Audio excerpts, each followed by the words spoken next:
ஏய் ஏய் படியில நிக்காதம்மா, அந்த பொண்ணை தயவு செய்து இறங்க சொல்லுங்க, அப்பதான் நான் பஸ்ஸே எடுப்பேன். ஐயோ பார்த்து போங்களேன், என் தலை இந்த கம்பியில இடிச்சிட்டு என்னால கொஞ்ச நேரம் கூட இதுல நிக்க முடியல, பயங்கரமா மூச்சு முட்டுது. இப்படிதான் மக்களே, திங்கள் சந்தை கருங்கல் குளச்சலுக்கு வரக்கூடிய பஸ்ஸுகள் எல்லாம் பயங்கர கூட்டமா வருது. பஸ்ஸுக்குள்ள கிடந்து ஒரே அடியும் பிடியும் சண்டையுமா தான் இருக்குது. சில நேரம் மணிக்கூர் கணக்குல காத்து கிடந்தாலும் பஸ் வரமாட்டுக்கு, அப்படி வந்தாலும் இவ்வளவு கூட்டத்தோட வருது. அப்படி யாருனாலும் டிரைவர் வந்து இறக்கி விட்டப்புறமா தான் வண்டியே எடுக்கிறாங்க.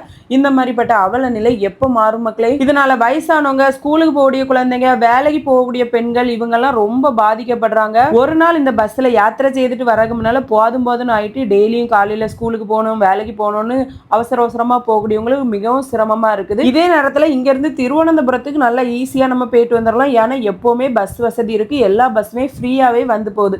ஆனா இந்த திங்கள் சந்தை கருங்கல் குளச்சல் இந்த ரூட்டுக்கு தான் பஸ் வசதி ரொம்ப கம்மியா இருக்கு. எல்லா பொதுமக்களோட கோரிக்கையா நினைச்சு இந்த ரூட்டுக்கு நிறைய பஸ் வசதி விடும்படி தாழ்மையுடன் கேட்டுக்கொள்கிறேன். நன்றி, வணக்கம்.